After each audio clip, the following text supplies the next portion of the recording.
Bismillahirrahmanirrahim. Assalamualaikum warahmatullahi wabarakatuh.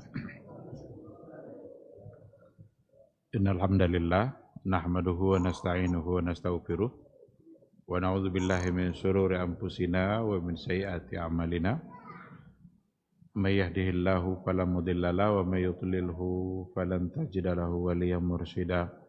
Asyhadu an la ilaha illallah wahdahu la syarikalah wa asyhadu anna Muhammadan abduhu wa rasuluhu la nabiyya wa la rasula ba'dah.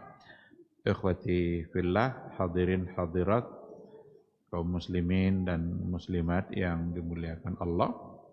Mari kita awali kajian kita dengan bersyukur dan memuji Allah Subhanahu wa ta'ala. Alhamdulillah, pada malam hari ini kita diberikan kesehatan dan kesempatan serta semangat untuk berada di rumah Allah. Tujuannya tentu saja adalah untuk berta'abbud, untuk beribadah.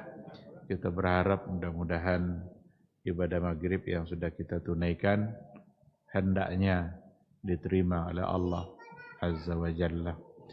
Dan alhamdulillah kita semangat duduk sejenak di majelis ilmu. Mudah-mudahan keberadaan kita di majelis ilmu mendapatkan banyak kebaikan dan keberkahan insyaallah. Mudah-mudahan dosa-dosa kita terampuni, kemuliaan kita semakin tinggi di sisi Allah, dan mudah-mudahan kita mendapatkan doa-doa baik dari para malaikat. Mudah-mudahan di masa-masa yang akan datang kita selalu dimudahkan untuk bermajelis. Ikhwati fillah, ungkapan salawat dan salam sama-sama kita ucapkan pula untuk Rasulullah sallallahu alaihi wasallam, orang yang sangat kita cintai, orang yang sangat kita rindukan. Mudah-mudahan cinta kita kepada beliau diterima oleh Allah, dan cinta itu mudah-mudahan bisa menyelamatkan kita di hari mahsyar. Kita berharap mudah-mudahan Allah mengizinkan pula kita untuk mendapatkan syafaat dari beliau pada hari kiamat nanti.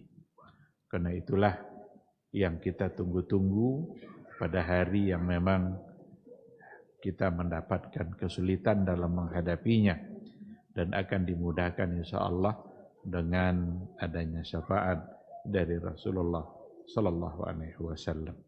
Ikhwati fillah, ma'asyiral hadirin wal hadirat, rahimani Allahu wa iyyakum.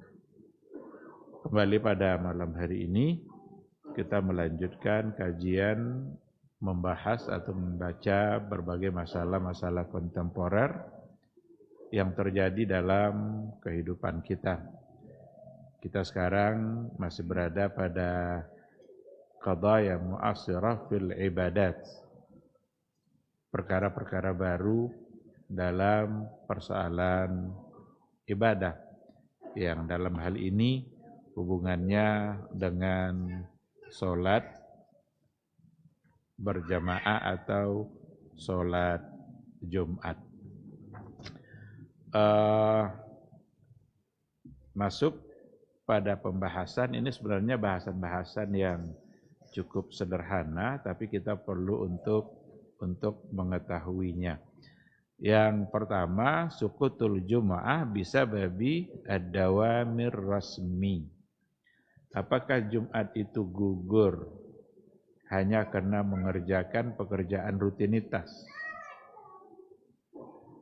Ad-dawam ar-rasmi. Dawam rasmi itu maksudnya adalah aktif kerja, lalu datang hari Jumat. Apakah membuat Jumat digugurkan? Ini pertanyaan ini muncul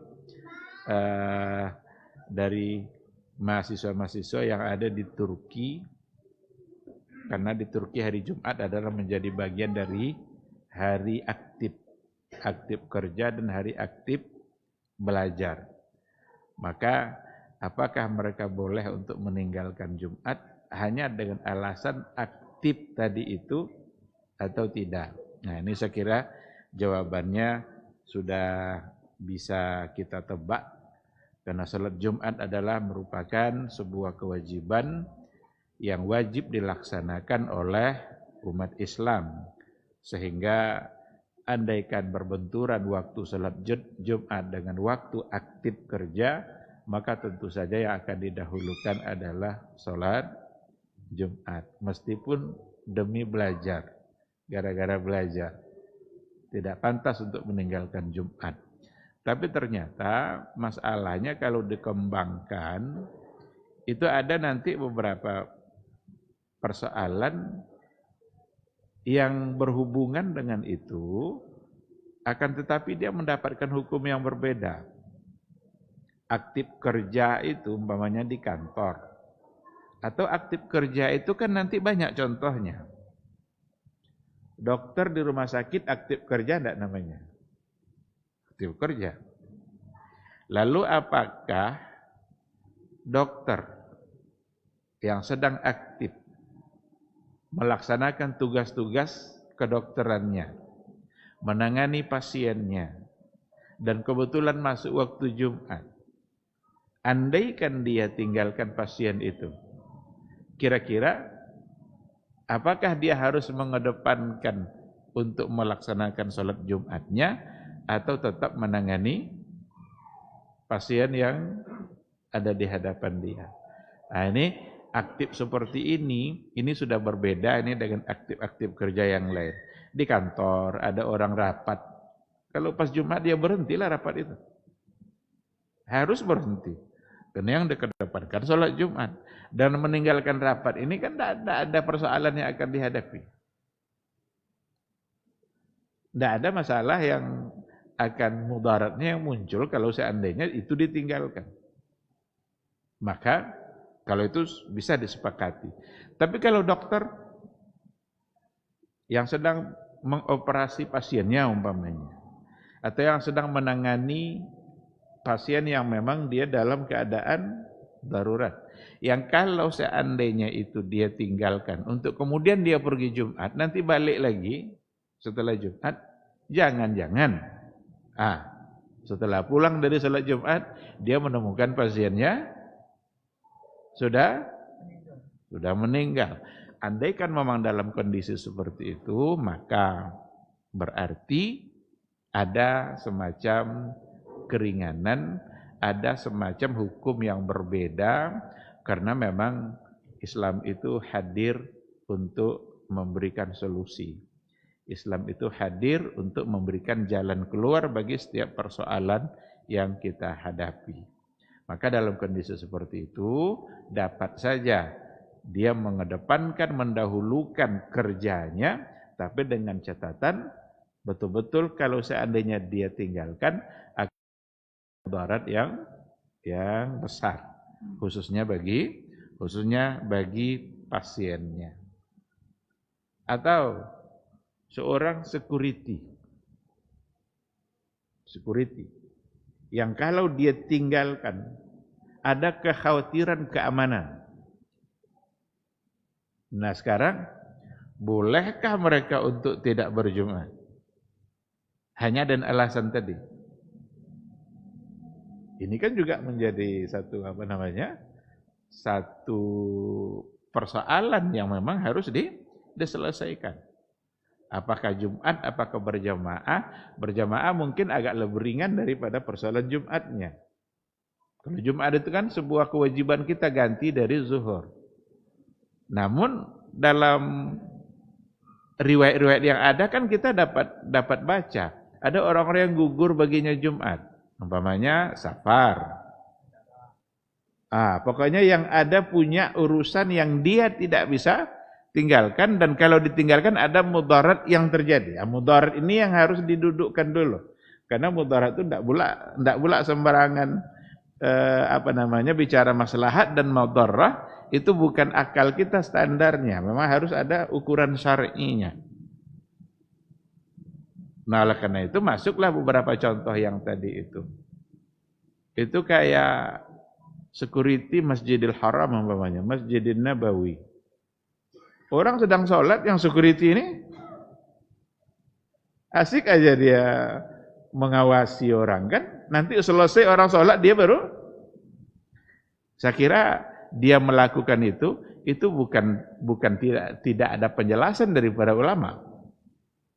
Bukan mereka tidak mengerti dengan hukum yang ada.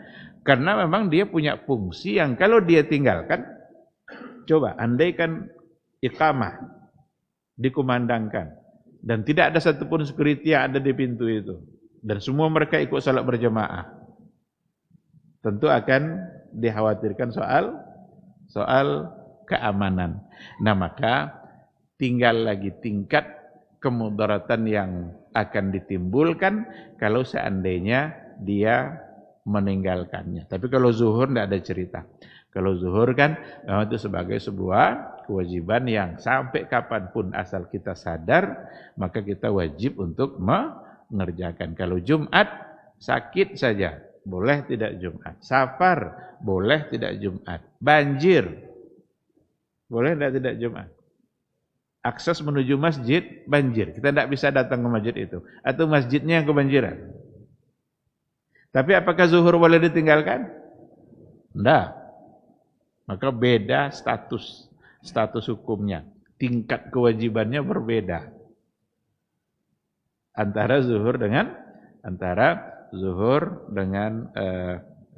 Jumat. Nah, oleh karena itu, kalau kita bicara tentang ad-dawamur rasmi dalam artian aktif kerja biasa, di mana tidak ada kemudaratan apapun yang ditimbulkan, maka tidak boleh dia untuk meninggalkannya. Tapi kalau seandainya ada orang yang punya aktivitas yang ternyata memang sangat menentukan, seperti dokter yang tadi itu. Kalau seandainya dia tinggalkan pasiennya, maka bisa saja pasiennya akan mengalami mudarat, bahaya, dan untuk menghindarkan bahaya itu biarlah dia yang tidak hadir ke Jumatnya. Bagaimana kalau dokternya 3 tapi cukup yang ada di situ 1? Apakah 3-3-nya boleh? Berarti cukup pada 1. Yang 2 lagi? Yang 2 lagi pergi Jumat. Karena ketiadaan dia ada masalah. Umpamanya dia 3 nih, tapi cukup dan adanya 1. Maka yang dibolehkan di situ adalah 1. Yang 2-nya tetap untuk menghadiri. Jadi memang perlu kekuatan iman dalam menentukan hukum untuk diri kita masing-masing. Perlu kekuatan iman kita untuk menentukan hukum pada diri kita masing-masing. Nanti yang 3 itu beralasan. Kan kemarin kata Pak Ustadz di Masjid Raya, enggak apa-apa katanya. 3-3-nya kita di sini. Padahal cukup keberadaannya oleh 1 orang. Maka cukup ada pada yang 1 itu. Yang 2 silakan untuk berangkat. Siapa yang tinggal, siapa yang pergi, ya barangkali tergantung bagaimana mereka bisa menyepakatinya. Security?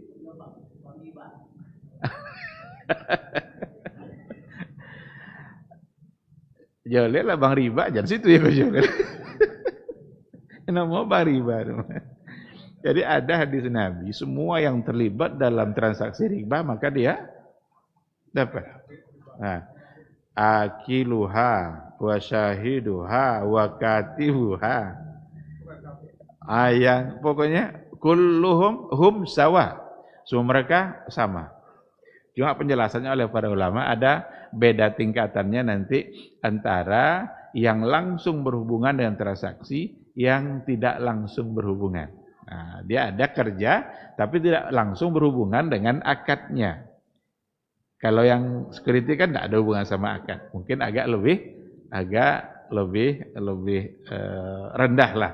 Tapi kalau yang berhubungan dengan akadnya yang ada riba, maka di situ biar semuanya kena. Itu dalam hadis Nabi, memang akiluha, syahiduha, katibuha, wa mukiluha. Jadi ada banyak disebutkan oleh Rasulullah sallallahu alaihi wasallam. Berpikirlah untuk mencari yang lain biar nyaman. Wallahu a'lam. Ya, jadi itu pada poin yang pertama. Sedangkan untuk masalah yang kedua, hukmul jumu'ah fi daril kufri lil mughtaribina wal muqimina fiha. Apa hukum sholat Jumat bagi orang-orang yang berada di negara-negara yang di situ minoritas Muslim? Kalau di sini dibahasakan Darul Kufur. Darul Kufur itu ya negara, kalau bahasa kita ya negara kafir. Amerika, Australia umpamanya.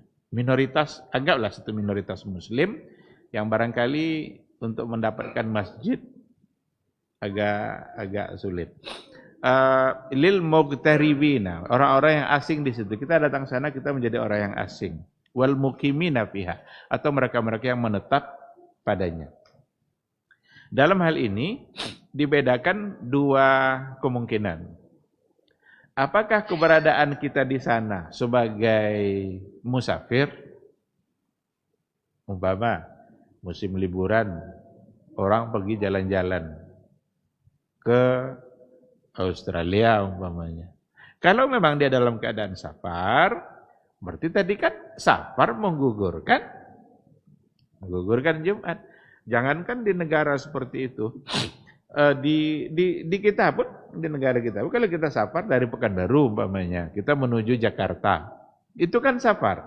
Karena safar itu ada jaraknya, batas yang kalau seandainya melewati batas itu, berarti kita sudah dihukumkan sebagai orang yang safar. Maka salah satu yang dapat menggugurkan Jumat itu adalah safar. Dan Nabi membolehkan orang yang safar untuk tidak melakukan sholat Jumat. Tapi kalau seandainya dia tidak safar, dia sudah menjadi orang yang bermukim di sana, berarti orang yang memang tinggal di sana, maka kewajiban dia untuk mengerjakan Jumat itu tentu saja ada, karena dia sebagai seorang muslim. Cuma di sana itu kan tidak sama keadaannya dengan kita. Kalau di kita jarak-jarak sedikit nampak masjid. Ini ada masjid raya. Baru saja kita gas mobil kita ketemu masjid lagi. Baru lagi nanti setelah itu ketemu lagi masjid. Kalau di sana enggak. Makanya perlu Islamic Center. Jadi konsep Islamic Center itu adalah untuk memang mengumpulkan wadah di mana tempat berkumpulnya umat Islam secara banyak, maka dibuat besar pada momen-momen tertentu. Bisa saja jaraknya nanti ke masjid itu puluhan kilo. Terus dia gimana? Kalau seandainya mau mengerjakan Jumat, dia mesti menempuh jarak yang jauh untuk sampai ke tempat di mana diadakan Jumat itu. Nah, kalau memang seperti itu, yang diambil adalah sebuah riwayat. Di sini disebutkan satu riwayat, anna Nabiyya sallallahu alaihi wasallam lam ya'mur biha al-musafirin. Yang pertama, Rasul tidak memerintahkan untuk mengerjakan Jumat itu. Yang pertama adalah al-musafirin, orang-orang yang dalam keadaan bersafar. Wala ahlul badiyah. Ahlul badiyah itu artinya adalah orang-orang Badui yang tinggal di pedalaman Arab yang memang sangat jauh dari masjid untuk mengerjakan sholat Jumat. Nabi ketika itu tidak memerintahkan mereka untuk mengerjakan sholat Jumat, artinya tidak mesti datang ke Masjid Nabawi dalam menempuh jarak yang sekian jauh untuk mengerjakan Jumat. Berarti ada keringanan yang diberikan oleh Rasulullah SAW. Karena pada masa itu memang ya tentu saja belum akan ada banyak masjid kan. Beda juga dengan sekarang. Maka tidak bisa dipakai secara letterlek ini riwayat ini nih. Ahlul Badiyah sekarang. Kalau di sana ada masjid, ya otomatis mereka harus mengerjakan Jumat. Karena kalaupun sekarang disebut sebagai Ahlul Badiyah, orang-orang Badui, jangan dikira di Badui-Badui hari ini tidak ada masjid di mana mereka bisa di situ berkumpul untuk beribadah dalam bentuk sholat Jumat. Dulu Nabi mengatakan ini memang mereka tidak punya masjid di tempat mereka yang jauh. Andaikan mereka punya, siapa yang mau jadi khatib? Kalau dulu kan nabinya, Maka mereka pada datang ke Masjid Nabawi. Nah, inilah yang menjadi kiasan oleh para ulama. Kalau memang mereka-mereka yang berada di negara-negara minoritas muslim seperti itu, dan mereka kesulitan untuk mendapatkan Jumat, ya mau gimana lagi? Kalau mereka mau agak bersusah payah perginya, ya enggak apa-apa, itu bagus. Tapi kalau tidak, kalau akan ada kesulitan, maka dapat saja baginya gugur. Itu pula lah sebabnya Rasulullah SAW dulu melarang mereka untuk berdomisili di tempat-tempat di mana di situ tidak banyak muslim. Ngapain juga ribut-ribut di sana, ikut menetap di sana, kemudian membuat kita sulit untuk mengerjakan ibadah. Kalau seandainya tidak ada kendala, ya larangan itu tidak bisa juga langsung sekarang secara letterleknya diterapkan. Larangan itu karena banyak keperluan orang untuk berada di negara-negara minoritas. Banyak sekali keperluan berobat umpamanya. Orang sekarang lebih memilih rumah sakit yang ada di Eropa daripada di Indonesia kalau mereka punya duit. Atau untuk keperluan belajar. Ada orang diutus untuk studinya ke sana umpamanya. Atau untuk keperluan ya macam-macam kan, perdagangan. Bagaimana mereka bisnis, dan bisnis mereka ada di sana. Jadi keperluan untuk berada di wilayah minoritas sekarang itu sudah bervariasi dan sangat dibutuhkan. Atau untuk kepentingan politik, diutuslah di sana umpamanya duta besar. Dia kan harus tinggal di sana. Dia sebagai seorang muslim. Andaikan yang di sana banyak yang tidak muslim, lalu datang hari Jumat, kemana dia mau pergi Jumat? Kalau seandainya ada di dekat situ, ya otomatis ada kewajiban. Sekarang persoalannya bukan bagi mereka yang mudah untuk mendapatkan. Persoalannya adalah bagi mereka yang memang harus menempuh jarak yang jauh untuk mendapatkan tempat di mana dia bisa sholat Jumat. Andaikan memang ada semacam kesulitan baginya untuk mendapatkan seperti itu, maka yang dipakai adalah hadis yang tadi itu. Lam ya'mur sallallahu alaihi wasallam biha al-musafirin. Nabi sallallahu alaihi wasallam tidak memerintahkan untuk mengerjakan Jumat bagi mereka-mereka yang musafir, wala ahlul badiyah, dan juga tidak kepada ahlul badiyah, orang-orang yang tinggal di wilayah pedalaman Arab, orang-orang Badui. Itu untuk yang persoalan hukum melaksanakan Jumat ketika berada di Darul Kufur bagi mereka-mereka yang datang ke situ, apakah sebagai musafir atau sebagai orang yang bermukim. Hukum asalnya yang bermukim berarti ada kewajiban. Yang musafir tidak ada kewajiban. Nah, tapi persoalannya adalah bagaimana ada orang-orang bermukim yang kesulitan untuk mendapatkan Jumat. Nah, itu yang perlu diberikan penjelasan, dan begitulah penjelasan para ulama yang ada di dalam buku ini. Kemudian juga ada beberapa masalah yang juga sebenarnya sangat sederhana, tapi dibahas juga di sini. Bolehkah menutup pintu masjid setelah sholat fardu? Kadang di kita tidak terasa malah, tapi kalau di Arab justru, di Maroko itu kalau selesai sholat fardu, itu rata-rata ditutup. Maka mungkin itu pula sebabnya dibahas ini. Ighlaq abwabil masajid ba'dal furud. Menutup pintu masjid setelah furud. Furud itu faridah. Setelah selesai mengerjakan sholat fardu. Kenapa muncul pertanyaan seperti ini?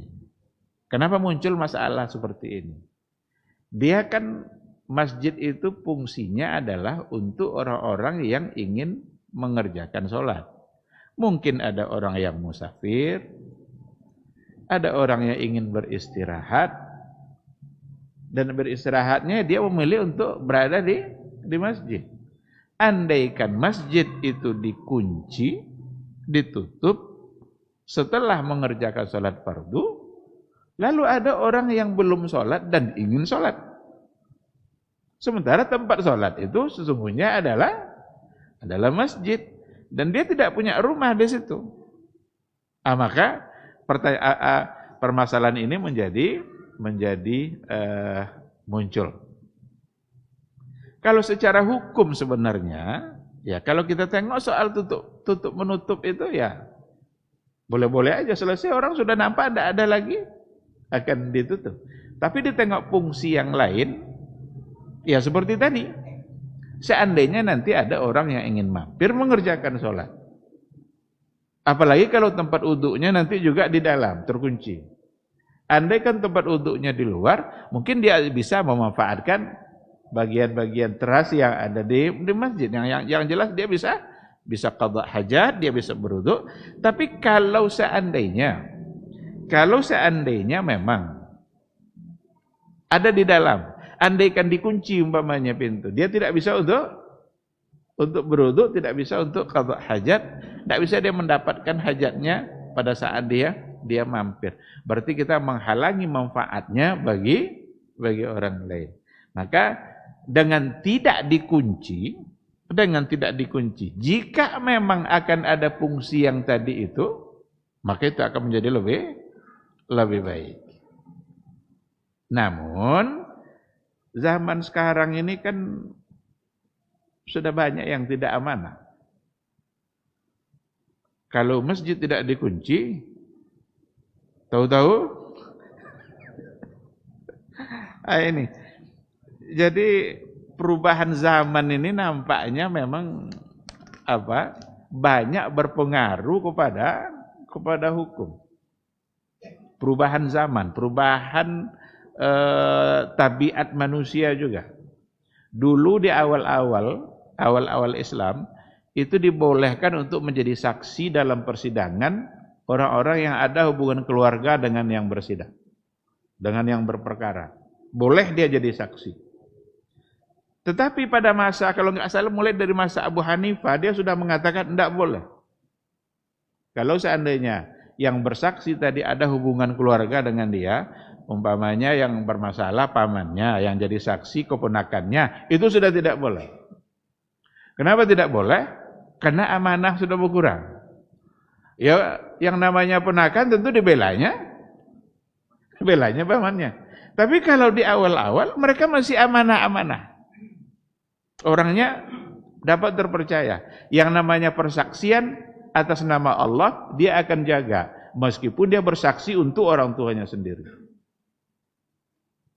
Nah itu salah satu contoh perubahan keadaan zaman itu membuat banyak masalah-masalah yang juga berubah atau diistihadkan kembali oleh para ulama. Nah, andaikan umpamanya seharusnya atau sebaiknya masjid-masjid itu biarkanlah dia terbuka 24 jam.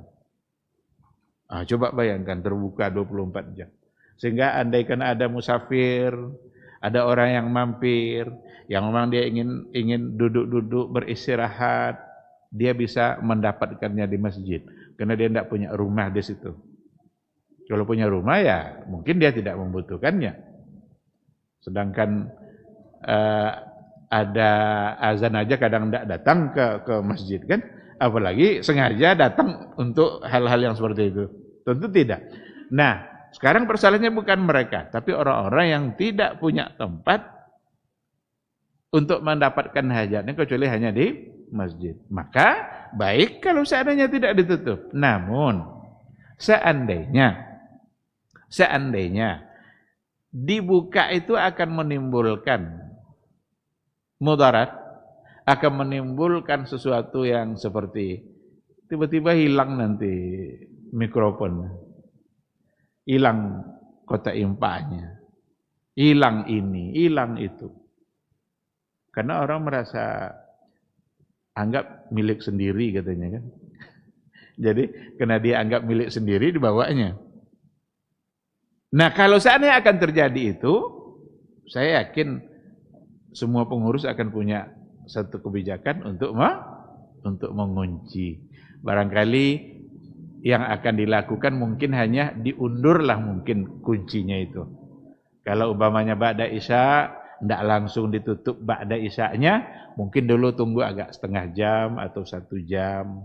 Setelah itu dipastikan tidak akan ada siapa-siapa, setelah itu baru dikunci. Tapi kalau untuk membiarkannya terbuka, nampaknya sekarang secara fakta di lapangan, mungkin kita akan sulit untuk menemukan masjid yang akan terbuka setiap saat. Seperti yang saya katakan tadi, karena memang keadaan yang menuntut untuk seperti itu. Maka Lajnah Daimah itu ketika ditanya, hal kanat al-masajid fi ahdi Rasulillah sallallahu alaihi wasallam tuqfalu fil laili? Apakah masjid-masjid pada masa Nabi itu dulu itu dikunci di malam hari? Ini pertanyaan kepada Lajnah Daimah, kepada lembaga fatwa yang ada di Arab Saudi. Apa jawabannya oleh para ulama itu? Lam takun al-masajidu tuqfalu fi ahdi Rasulillah sallallahu alaihi wasallam fi ma alimna. Tidak pernah masjid-masjid pada masa Nabi itu ditutup atau dikunci. Berarti Masjid Nabawi tidak pernah dikunci. Mulai dari masa Nabi dulu. Tapi apakah ini nanti bisa kita pakai sampai sekarang? Nah, kalau begitu, mestilah kita amalkan ini. Masjid jangan dikunci. Nah, nanti kalau sempat masjid raya ini tidak dikunci. Ada kemarin masjid yang di Batu Belah itu, apa yang hilang kalau nggak salah itu ada kotaknya. Padahal udah dikunci, besi pula lagi kotaknya itu. Ada kuncinya. Tapi bisa juga orang dengan keahliannya. Orang kalau sudah ahli itu ya dia bisa mengerjakan. Namanya ahli kan.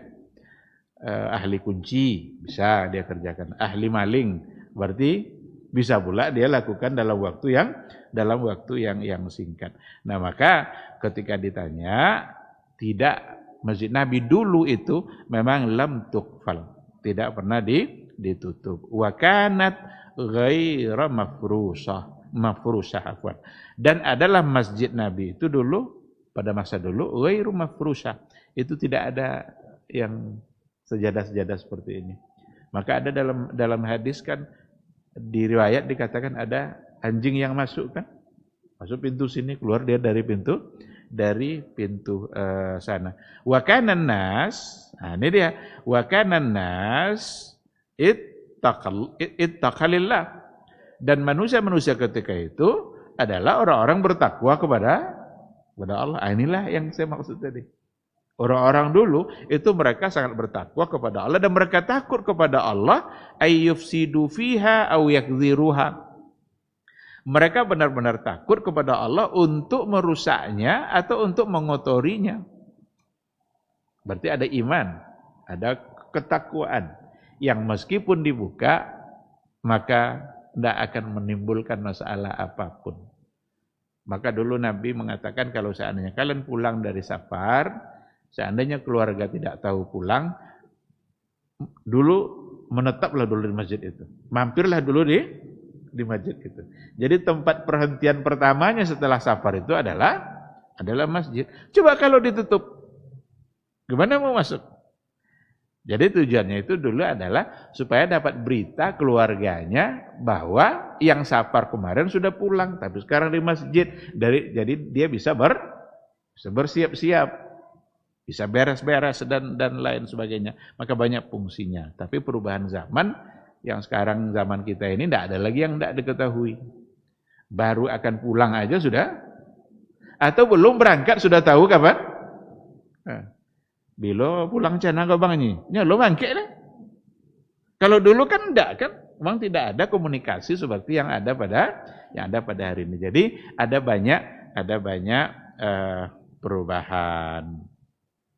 Kemudian falamma furishat al-masajidu wa wujida fiha ma yakhafu alaihi minas suraq. Ketika masjid-masjid pada masa dulu itu sudah mulai dikasih tikar dan didapatkan kekhawatiran seperti as-suraq.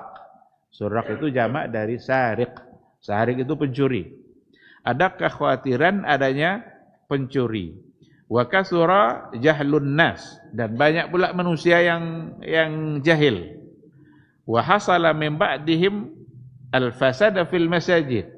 Kadang-kadang terjadi pula dari sebagian mereka kerusakan-kerusakan atau mudarat-mudarat yang ada dalam masjid. Jaza li waliyil amri kuflu ma yara minha. Boleh bagi waliul amr untuk mengunci mana yang dia anggap memang perlu untuk dikunci. Jadi saya kira jelas bagi kita persoalan yang kita baca pada malam hari ini ada keadaan-keadaan yang memang membuat kita tidak mengapa kalau seandainya kita sebagai pengurus mengunci pintu masjid ketika memang sholat sudah ditunaikan. Karena bisa saja muncul kekhawatiran dan bisa saja muncul pertanyaan-pertanyaan, ini kok masjid ini cepat kali tutupnya? Ada orang yang mau mampir, ada orang yang mau sholat belakangan, bisa saja ada orang yang datang belakangan dan dia ingin untuk mengerjakan sholat. Nah, kalau seandainya kita bawa penjelasan ini kepada keadaan yang sekarang ini, maka idza ra'al maslahah, apabila dia melihat di situ adanya kemaslahatan dalam bentuk siyanatan laha wa hifadzan ala ma yujadu fiha wa himayatan laha min ifsadis sufaha, untuk menjaganya dari apa-apa yang kemungkinan terjadi seperti pencurian, atau menjaganya min ifsadis sufaha, kerusakan-kerusakan yang ditimbulkan oleh sufaha. Sufaha itu orang-orang yang kurang akal. Kadang-kadang beda itu jendela kacau, kadang dia kadang main-main lempar, maka bisa saja nanti merusak hal-hal yang seperti itu. Maka ada kebolehan, tidak mengapa untuk menutup kalau seandainya keadaan menuntut untuk seperti itu. Tapi kalau kita tengok asalnya dulu memang itu tidak dikunci, karena orang-orang yang bertakwa mereka takut untuk merusak, mereka takut untuk mengambil yang bukan haknya. Berbeda dengan zaman kita sekarang, di mana zaman yang amanah sudah semakin berkurang. Di sini juga ada pembahasan saya kira yang agak lebih serius. Apakah hukumnya tasyrih al-jussah? Apa itu tasyrih al-jussah? Tasyrih al-jussah itu membedah mayat, orang yang sudah mati, lalu dia dibedah ini nanti banyak tujuannya. Ada yang untuk tujuan ilmu pengetahuan. Kalau dulu dokter belajar ilmu kedokteran itu dari patung, tidak orang asli. Kalau untuk menentukan isi tubuh itu pakai patung, ini usus, ini jantung. Tapi kalau sekarang enggak lagi. Mayat orang asli mereka beli. Mereka harus punya biaya untuk membelinya. Nanti karena ini asli tentu pasti yang di dalam itu yang dibedah. Apakah boleh atau tidak? Atau untuk keperluan otopsi? Untuk menentukan kejahatan-kejahatan, kriminal-kriminal, apa yang terjadi pada diri dia. Kadang malah udah dikubur, dibongkar kembali untuk tujuan otopsi. Maka tasrihul jussah itu menjadi salah satu dari bahasan fikih kontemporer yang Penjelasannya insya Allah kita sampaikan setelah kita jawab suara azan.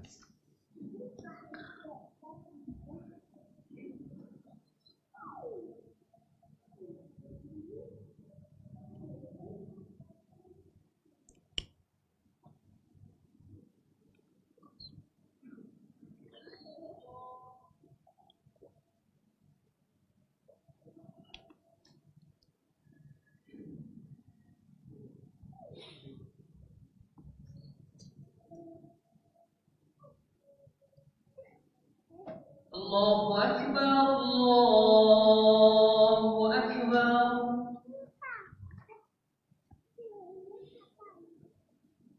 Allahu Akbar, Allahu Akbar.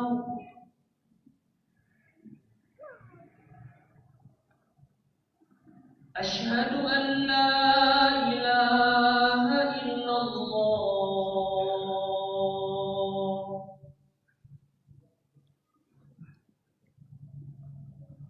Asyhadu an la ilaha illallah.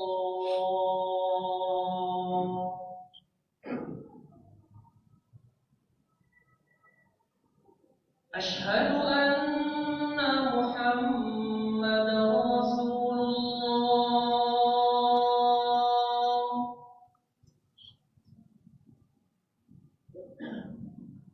Asyhadu anna Muhammadar Rasulullah.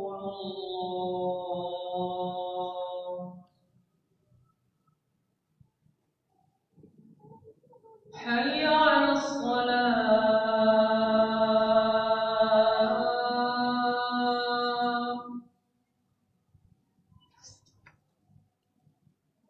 Hayya 'alas shalah.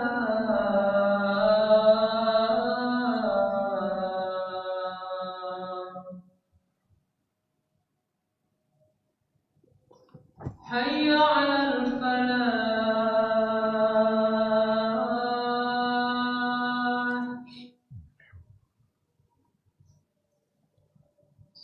Hayya 'alal falah.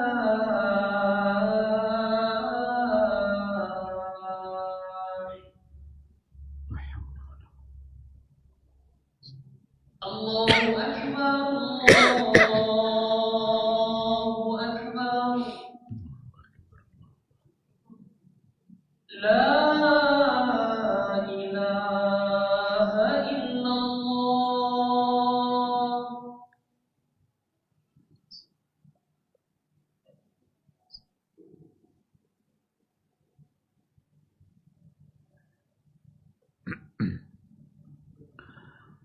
Bismillahirrahmanirrahim. Alhamdulillah wassalatu wassalamu ala Rasulillah wa ala alihi wa sahbihi wa mawalah. Ikhwati fillah, ma'asyiral hadirin wal hadirat, rahimani Allahu wa iyyakum. Kembali kita ke persoalan yang terakhir, hukum tasyrih al-jussah. Apa hukumnya membedah mayat? Kenapa ini muncul?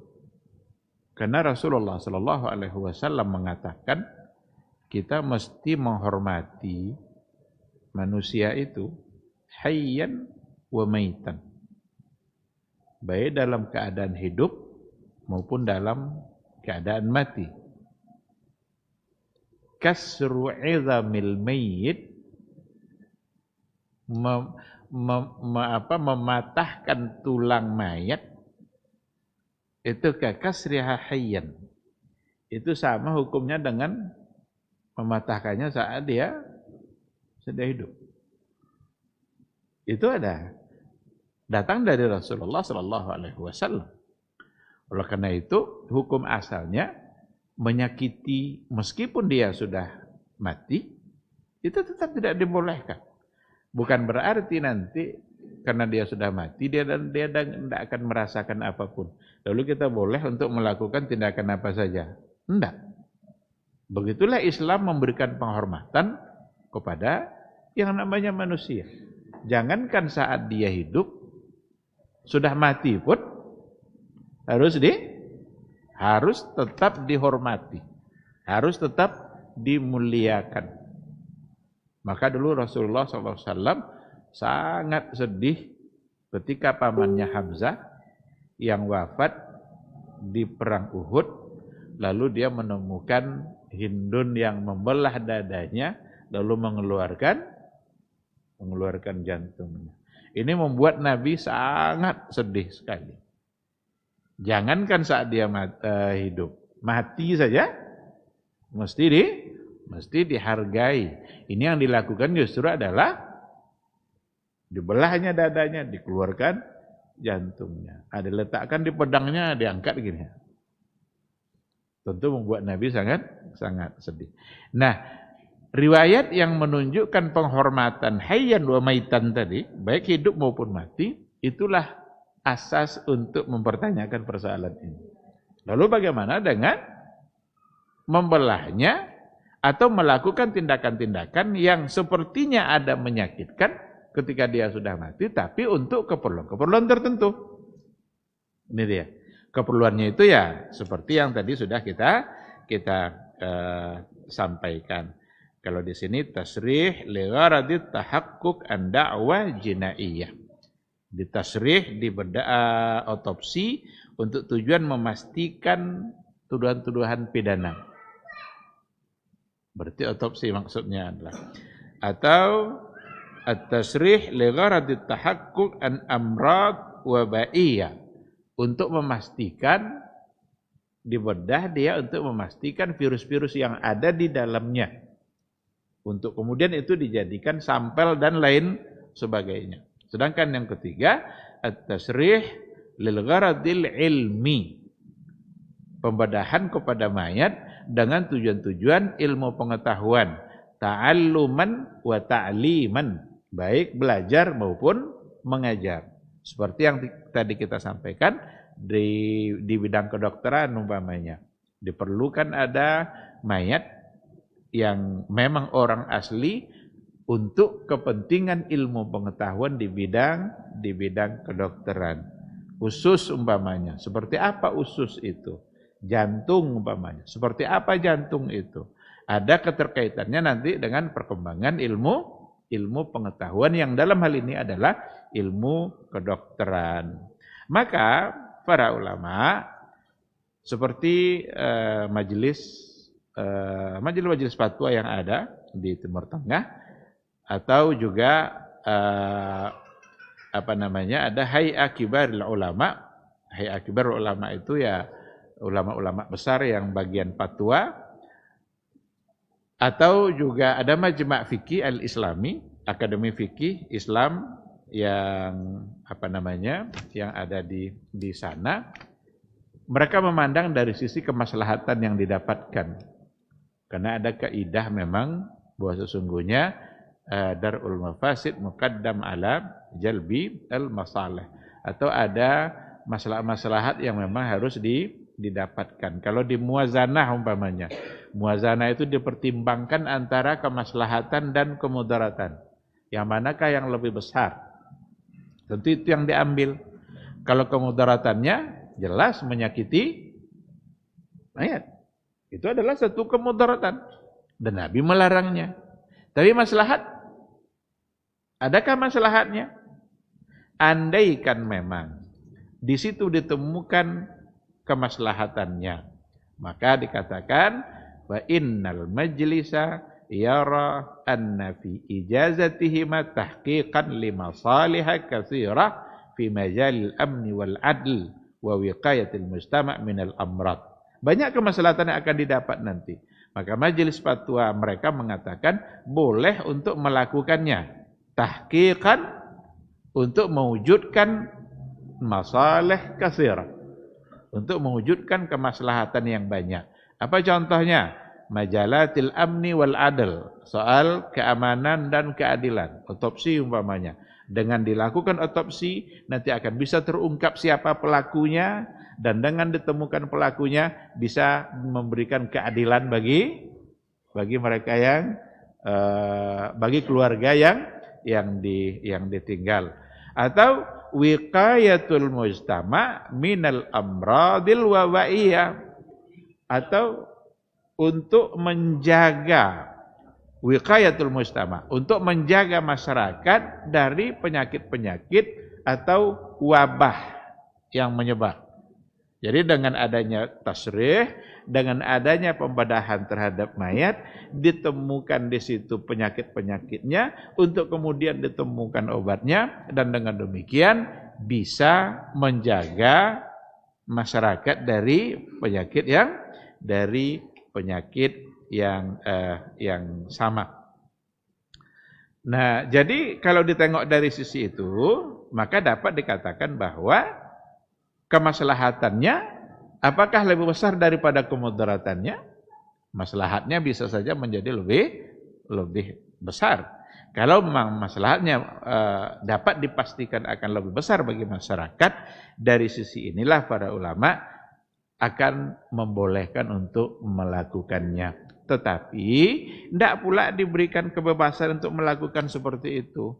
Andaikan dia diketahui siapa keluarganya, apakah dilakukan begitu saja? Tidak. Andaikan diketahui siapa keluarganya, tentu harus atas izin keluarga. Apalagi seperti keperluan otopsi, dia sudah dikubur, dia harus digali kembali. Andaikan kata keluarga jangan, berarti itu yang didahulukan. Karena itu keluarga dia berhak untuk melarang. Karena ada juga kadang tidak pasti juga nanti tujuannya. Ini sudah dibongkar, ini sudah begini, kita sudah melakukan hal-hal yang salah pada hukum asalnya, sementara kemaslahatannya tidak pasti. Andaikan memang dia mengatakan tidak perlu, biarlah yang terjadi sudah terjadi umpamanya. Tidak pun diketahui, biarlah Allah yang membalas. Berarti tidak mesti juga untuk memaksakannya. Maka diperlukan hal yang seperti itu. Kalau untuk kepentingan kedokteran, itu biasanya adalah jenazah-jenazah yang tidak diketahui keluarganya. Kadang ada di rumah sakit, sudah ditunggu tapi tak datang-datang. Itu bisa dimanfaatkan nanti oleh sebagian orang untuk keperluan ilmu pengetahuan. Dan biasanya yang tidak diketahui keluarganya. Memang dia sudah ada di situ. Nah, oleh karena itu, para ulama ternyata memberikan jawaban dalam persoalan seperti ini. Maka di sini dikatakan at-tasrih lil gharadi ta'limi.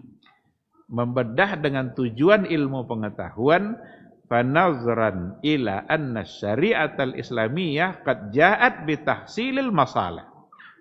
Syariat Islam ini memandang bahwa syariat Islam ini datang untuk memberikan kemaslahatan. Berarti Islam datang untuk memberikan kemaslahatan dan untuk menolak kemudaratan atau mengurangi kemudaratan itu. Maka jika seandainya berbenturan, iza ta'aradat, kalau berbenturan antara yang masalah sama mafsadah tadi, ukhiza bi arjahiha. Ukhiza, yang diambil adalah arjahiha, mana yang lebih kuat kemaslahatannya atau kemudaratannya. Nah, maka dari sini dapat kita simpulkan, kalau seandainya memang kemaslahatannya dianggap lebih besar atau diyakini lebih besar, maka para ulama membolehkan untuk melakukan tasrih al-juthah.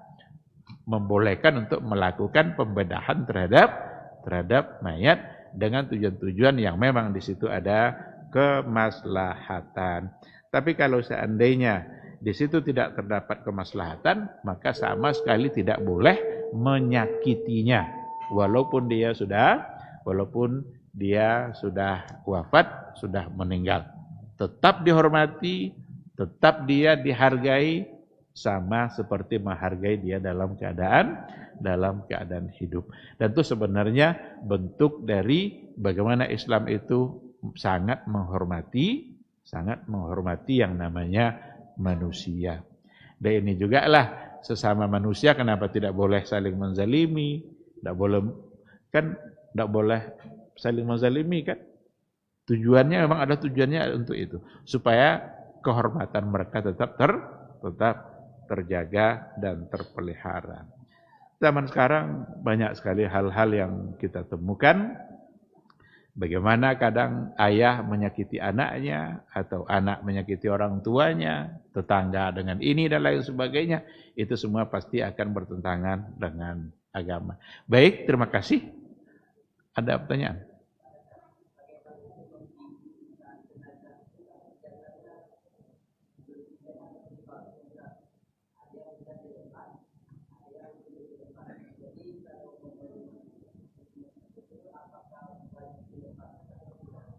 Andaikan memang bisa dilepas, tentu dilepas. Apalagi kalau emas.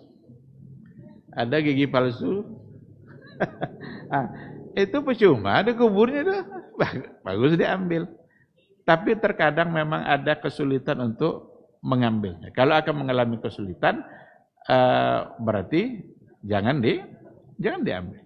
Karena nanti akan membuat cedera dan lain sebagainya. Biarlah tetap ikut terkubur. Wallahu subhanahu wa ta'ala a'lam.